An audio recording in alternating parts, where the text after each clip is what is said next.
السلام علیکم ورحمۃ اللہ وبرکاتہ۔ محترم ناظرین و سامعین کرام، آپ کا ہمارا اسلامک اسٹڈی چینل پر میں آپ کو خوش آمدید کہتا ہوں اور آپ کا خیر مقدم کرتا ہوں۔ امید کرتا ہوں آپ تمام حضرات خیریت سے ہوں گے۔ محترم ناظرین، آج کا ہمارا سبق ہے تختی نمبر 17، وقف کرنے کے قاعدے۔ تو سبق شروع کرنے سے پہلے میں آپ سے یہی کہوں گا کہ اگر آپ ہمارے اس اسلامک اسٹڈی چینل پر نئے ہیں تو ہمارے اس چینل کو آپ لائک کر لیں، سبسکرائب کر لیں، بیل آئیکن کو ضرور دبائیں تاکہ ہمارے ہر آنے والی ویڈیو کی نوٹیفیکیشن آپ تک بھرپور پہنچتے رہیں، اور ثواب کی نیت سے اپنے یار و احباب میں اس کو خوب شیئر کریں۔ اللہ تبارک و تعالیٰ آپ کو جزائے خیر عطا فرمائے۔ تو سبق شروع کرتے ہیں۔ اعوذ باللہ من الشیطان الرجیم، بسم اللہ الرحمن الرحیم۔ وقف کے معنی ٹھہرنا، یعنی قرآن پاک پڑھتے پڑھتے کس طرح ٹھہرے۔ ایسے گول نشان کو آیت کہتے ہیں۔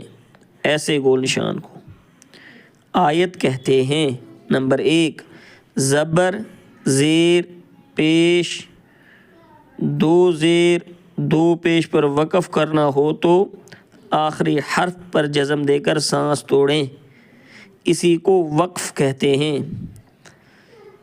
ذہن میں رکھیں محترم ناظرین، زبر زیر پیش، دو زیر دو پیش، یہاں پر دو زبر نہیں ہے، پر وقف کرنا ہو تو آخری حرف پر جزم دے کر سانس توڑیں گے، اسی کو وقف کہتے ہیں۔ نمبر 2، اب یہاں پہ آ گیا دو زبر کے بارے میں۔ دو زبر پر وقف کرنا ہو تو ایک زبر کے ساتھ الف پڑھا جاتا ہے، جیسے احدن سے احدا، یہ دن ہے، سانس توڑیں گے تو احدا۔ نمبر 3، گول تا، یہ والی تا جو اس کے اندر دکھایا ہے، گول تا پر وقف کرنا ہو تو وہ ہائے ساکنہ بن جاتی ہے، جیسے جاریتن سے جاریہ۔ تو محترم ناظرین، ہم اس تختے کے اندر آپ کو روان کے ساتھ پڑھیں گے، اس میں ہم آج جوڑ نہیں کریں گے کیونکہ ہم پیچھے سے آپ کو جوڑ کے ساتھ سمجھاتے آ رہے ہیں۔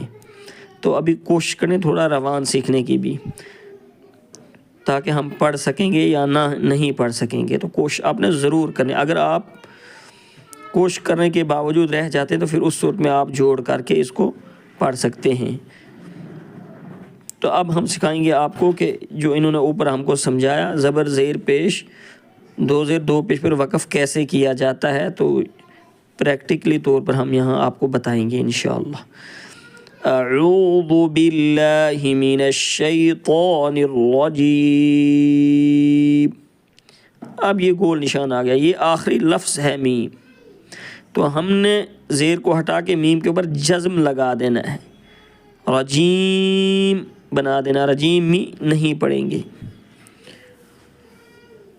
اگر ہم نے اس زیر کو ایک صورت میں ہم پڑھ سکتے ہیں، ہم اگر ایک سانس میں ہم ساتھ میں بسم اللہ بھی پڑھنا چاہیں گے، اس صورت میں ہم اس زیر کو پڑھیں گے، جیسے اعوذ باللہ من الشیطان الرجیم بسم اللہ الرحمن الرحیم۔ یعنی اگر آپ کا سانس لمبا ہے تو آپ پڑھنا چاہیں گے تو اس صورت میں آپ اس زیر کو پڑھ سکتے ہیں۔ اگر آپ کا سانس چھوٹا ہے تو آپ آیت ہی کر دیں، یہاں پہ تو رجیم بنا دیں، بسم اللہ الرحمن الرحیم۔ یہ دیکھو میم کے نیچے زیر ہے، آگے آیت ہے، تو ہم اس کو جزم لگا دیں گے۔ یہ تو ہر کسی کو ذہن میں رہنا چاہیے کہ یہ آخری لفظ ہے، اس پر ہم نے سانس توڑنا ہے تو یہ زیر ہٹے گا ہی ہٹے گا۔ الحمد للہ رب العالمین۔ یہ دیکھو آخری لفظ ہے، یہ آگے گول نشان ہے، تو اس نون کے اوپر جو زبر ہے، قرآن پاک میں بہت ساری آیتیں ہوں گی جہاں آخری حرف کوئی بھی آ سکتا ہے، اس کے اوپر زبر ہوگا یا زیر ہو یا پیش ہو یا دو زیر ہو یا دو پیش ہو، تو آخری لفظ کو محترم ناظرین آپ نے جزم دے کر سانس توڑنی ہے۔ میں نے وجہ اور بتا دی ہے آپ کو کہ اگر آپ کا سانس لمبا ہے تو آپ اس زبر کو پڑھ سکتے ہیں۔ پھر سے ایک بار میں بتا دیتا ہوں، یعنی اس طریقے سے الحمد للہ رب العالمین ایاک نعبد و ایاک نستعین، یعنی میرا سانس لمبا تھا تو میں نے اس زبر کو پڑھ لیا۔ ہاں اگر آپ کا چھوٹا سانس ہے، آپ رکنا ہی چاہتے ہیں تو آخری حرف پر آپ جزم دے کر سانس توڑیں گے۔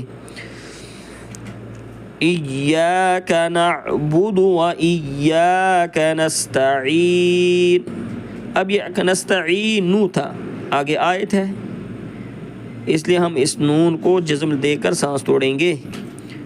قل هو اللہ احد، اب دال کے اوپر دو پیش آ چکا ہے تو ہم اس پر بھی جزم دے کر سانس توڑیں گے، لیکن اس صورت میں جب ہم جزم لگائیں گے دال کے اوپر تو پھر دال ساکن میں قلقلہ ہوگا، کیونکہ دال ساکن حروف قلقلہ کے 5 حرفوں میں سے ہے، اس لیے دال ساکن میں قلقلہ ہوگا۔ جیسے قل هو اللہ احد، احد احد اس طریقے سے قلقلہ کیا جاتا ہے۔ ان مع العسر یسرا، اب یہاں پر ذہن میں اس بات کو رکھیں، یسرن ہے یہ، اب 2 زبر آ گیا۔ اگر آپ قرآن پاک میں 2 زبر پر سانس توڑتے ہیں تو پھر ایک زبر چلا ہٹانا پڑے گا یہاں سے، اور ایک زبر کے ساتھ الف کو ہم پڑھیں گے، یعنی ایک ہی زبر یہاں پر پھر را کے اوپر باقی رہ جائے گا آیت کی صورت میں، ایسے گول نشان کی صورت میں۔ فیہا عین جاریہ، یہاں پر گول تا ہے، اوپر ہم نے پڑھا تھا کہ اگر گول تا پر ہم وقف کریں گے یعنی سانس توڑیں گے تو آخری حرف پر جزم دے کر سانس توڑیں گے، اس کو ہم جاریہ بنا دیں گے، جاریہ تن کو جاریہ، نقطے بھی چلے جائیں گے اور 2 پیش بھی ہٹ جائے گا، یہ دونوں ہٹ جائیں گے تو حق پر ہم نے جزم لگانی ہی لگانی ہے جب آیت ہو اس صورت میں۔ ہاں اگر آپ ملا کر پڑھنا چاہیں گے ایک سانس کے اندر جیسے میں نے اوپر دکھایا تھا تو پھر اس صورت میں آپ اس کو پڑھ سکتے ہو 2 پیش کو۔ اگر آیت کرنی ہے تو پھر اس گول تا کو آپ نے ہا ساکن بنانا ہے، نقطے ہٹ جائیں گے۔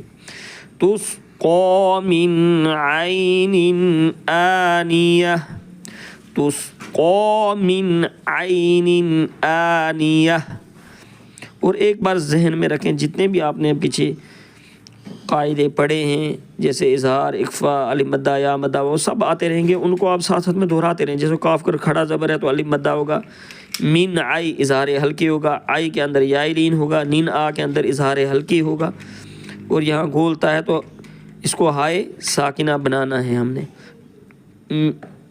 عین آنیہ، آنیتن نہیں پڑھیں گے کیونکہ آیت ہے۔ لا تسمع فیہا لاغیہ، یہ دیکھو یہ بھی گولتا ہے تو اس پر 2 زبر ہے۔ اگر گولتا پر اوپر ہم نے سیکھا تھا کہ اگر 2 زبر پر وقف کریں ایک زبر کے ساتھ الف پڑھا جائے گا، لیکن گولتا پر اگر 2 زبر بھی ہوگا تو بھی ہم اس کو ہائے ساکنہ بنائیں گے، یہ چیز ضرور ذہن میں رکھیں، کیونکہ آپ کو میں نے بتایا تھا اوپر کے 2 زبر پر اگر وہ وقف کریں گے قرآن پاک کے اندر تو ایک زبر کے ساتھ الف پڑھا جاتا ہے۔ اگر گولتا پر 2 زبر آ جائے تو ہم گولتا پر بھی کو بھی ہائے ساکنہ بنا دیں گے، گولتا کو بھی ہم آیت میں جب آیت ہو تو گولتا کو ہائے ساکنہ بنائیں گے، جیسے لاغیہ۔ تو محترم ناظرین، میں آپ کا شکریہ ادا کرتا ہوں کیونکہ آپ ہمارے ویڈیو کو ہمیشہ دیکھتے ہیں اور سمجھتے ہیں، تو پڑھنے میں کبھی انسان سے غلطی بھی ہو جاتی ہے، اس سے لیے میں آپ سے معافی چاہوں گا، اور ہمارے اس سب کو آپ غور کے ساتھ سنا کریں، اپنے یار و احباب میں اس کو خوب شیئر کریں تاکہ اور بھی کوئی بہترین قرآن پاک تجوید کے ساتھ پڑھ سکے اور سیکھ سکے۔ انشاءاللہ آگے ہماری ملاقات ہوگی تختی نمبر 18 کے اندر، تجدید ما تجدید میں، وہاں تک کے لیے میں آپ سے چاہوں گا اجازت۔ اللہ حافظ۔